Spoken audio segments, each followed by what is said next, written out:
శ్రీ మాఘ పురాణము 9వ అధ్యాయము గంగా నదీ తీర్థము దాని మహిమ. భారతదేశంలో ఉన్న పుణ్య నదులన్నిటిలోకి గంగానదికి ఒక విశిష్టత ఉంది. ఆ గంగానది పరమ పురుషుడైన శ్రీ మహావిష్ణువు యొక్క పాదం నుంచి పుట్టింది. స్వర్గంలో గంగా నది అనే పేరుతో ప్రవహించింది. భగీరథుడు తపస్సు చేసి గంగను కిందకి అంటే భూమి మీదకు దింపినప్పుడు శివుడు జటాజూటాన్ని అలంకరించింది. ఇక్కడ్నుంచి సముద్రం ద్వారా పాతాళానికి దిగింది. భూలోకంలో గంగానదిని భాగీరథి అంటారు, పాతాళంలో భోగవతి అంటారు. ఇలాగ ఈ నది త్రిలోకాల్లోనూ ప్రవహించి అక్కడి వారందరినీ పవిత్రుల్ని చేస్తూ ఉంది. ఇంకొక గొప్ప మహిమ కూడా ఉంది. గంగలో స్నానం చేయడానికి వీలు కానివారు ఆ నదిని ఎక్కడ ఉండి తలుచుకున్నా వారి పాపాలంటిని పోగొట్టి తాను పుట్టిన విష్ణు లోకానికి చేరుస్తుంది. అందుకే గంగా గంగేతి యో బ్రూయాత్ యోజనానాంస తైరపి సర్వపాప వినుర్ముక్త విష్ణు లోకం స గచ్చతి అని పురాణ వాక్యం చెబుతుంది.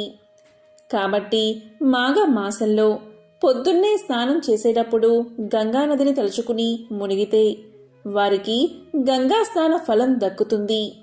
గంగా స్నానం వల్ల ఎటువంటి పాపాలైనా నశించి ఉత్తమ గతులు కలుగుతాయి అనడానికి ఉదాహరణగా నీకొక కథ చెబుతాను విను అంటూ దత్తాత్రేయ స్వామి తన శిష్యుడైన కార్తవీర్యార్జునుడికి ఇలా చెప్పాడు.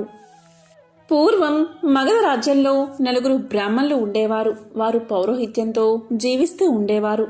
వారు నలుగురికి 4 కుమార్తెలు ఉన్నారు. చిన్నప్పటి నుంచి ఆటపాటలతో వారు ఒక్కటిగా స్నేహంతో పెరిగారు. వారికి యుక్త వయస్సు వచ్చింది. వారు ఒక రోజున స్నానానికని తమ ఊరి పక్కనే ఉన్న సరస్సుకి వచ్చారు. అప్పటికే అక్కడ ఒక గురుకుల విద్యార్థి సరస్సులో స్నానం చేస్తూ కనిపించాడు. అతని అందచందాలకు ఈ 4 అమ్మాయిలు మోహపడి అతను బయటికి రాగానే మమ్మల్ని 4 పెళ్లి చేసుకోమని అడిగారు. అప్పుడు ఆ విద్యార్థి, అమ్మాయిలారా, నేనింకా గురుకులంలో చదువుకుంటున్నాను. నా విద్యాభ్యాసం పూర్తి కాలేదు. అట్లాంటప్పుడు నేను పెళ్లి గురించి ఆలోచించలేను. నన్ను వదిలేయండి అని చెప్పాడు. ఆ అమ్మాయిలు అతన్ని పెళ్లి చేసుకోవాల్సిందే అని నిర్బంధించారు. ఆ విద్యార్థి నిరాకరించాడు. దానితో వారికి కోపం వచ్చి మా కోరికను తిరస్కరించి మాకు చాలా నిరాశ కలిగించావు, కనుక నువ్వు పిశాచినివి అయిపొమ్మని శపించారు. ఆ విద్యార్థి కూడా, నన్ను నిష్కారణంగా శపించారు కనుక మీరు కూడా పిశాచాలై ఈ చుట్టుపక్కల చెట్ల మీద తిరుగుతూ ఉండండి అని శపించాడు. ఇలా కొంతకాలం గడిచింది. ఒక మహాయోగి ఆ సరస్సులో స్నానానికి వచ్చాడు. ఆ ఆడపిల్లల తల్లిదండ్రులు ఆయనకు నమస్కారం చేసి ఇలా పలికారు. అయ్యా, మా కుమార్తెలు ఏమైనారో తెలియదు. స్నానానికి అని వచ్చి మాయమయ్యారు. వారి సంగతి మాకు తెలియచెప్పండి అని అడిగారు. అప్పుడు ఆ యోగి దివ్య దృష్టితో చూసి, ఓ బ్రాహ్మణులారా, మీ అమ్మాయిలు 4 అక్రమంగా ఒక విద్యార్థిని పెళ్లి చేసుకోలేదని కోపంతో శపించి అతని ప్రతిశాపానికి గురై ఈ చెట్టు మీదే తిరుగుతున్నారు. ఆ విద్యార్థి ధర్మబుద్ధుడు కనుక తన గురువుగారి దయవల్ల శాప విముక్తుడు అయ్యాడు. వీళ్ళు మాత్రం ఇలాగే ఉన్నారు అని చెప్పాడు. బ్రాహ్మణులు తమ పుత్రికల శాపం ఎలా తొలగిపోతుందో చెప్పమని యోగిని అడగగా ఆయన ప్రయాగలో త్రివేణి సంగమంలో గంగా, యమున, సరస్వతులు కలిసే చోట స్నానం చేస్తే శాప విముక్తి కలుగుతుందని చెప్పగా విని ఆయనకు నమస్కారం చేసి పిశాచ రూపంలో ఉన్న తమ కుమార్తెలను పిలుచుకుపోయి మాఘమాసంలో త్రివేణి సంగమంలో స్నానం చేయించారు. దానితో వారి పిశాచ రూపాలు పోయి పూర్వ రూపాలు వచ్చాయి.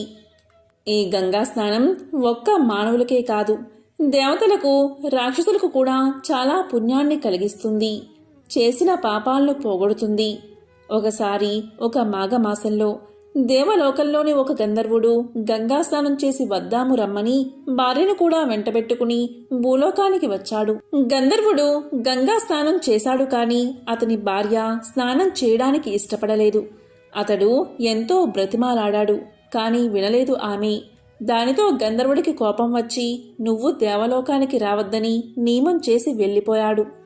ఆమె భూలోకంలోనే తిరుగుతూ విశ్వామిత్రుడు తపస్సు చేసుకునే చోటికి వెళ్ళి కొంటెతనంతో అతని తపస్సుకి భంగం కలిగించింది. దీంతో విశ్వామిత్రుడు కూడా ఆ గంధర్వ స్త్రీని చూసి వ్యామోహంలో పడిపోయాడు.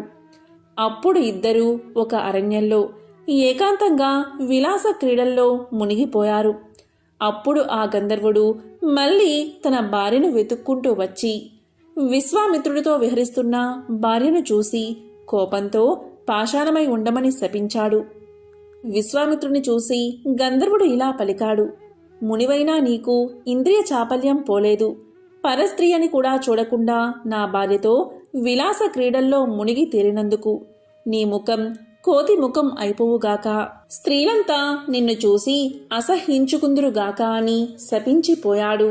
విశ్వామిత్రుడు చాలా విచారిస్తూ ఉండగా అది తెలుసుకుని నారదుడు వచ్చి ఇలా పలికాడు: కౌశిక, క్షణికమైన భోగాలను ఆశించి మహాతపస్సును వ్యర్థం చేసుకున్నావు కదా.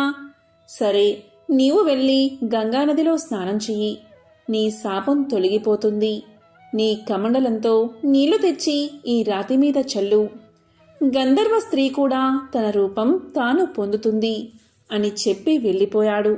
అప్పుడు విశ్వామిత్రుడు గంగా స్నానం చేసి తన శాపాన్ని పోగొట్టుకుని కమండలంతో నీళ్లు తెచ్చి పాషాణం మీద చల్లి గంధర్వకాంత శాపాన్ని కూడా పోగొట్టాడు. కాబట్టి గంగాజలానికి అంతటి ప్రభావం ఉందని దత్తాత్రేయుడు కార్తవీర్యునికి చెప్పాడు. శ్రీ మాఘ పురాణము 9వ అధ్యాయము సంపూర్ణం.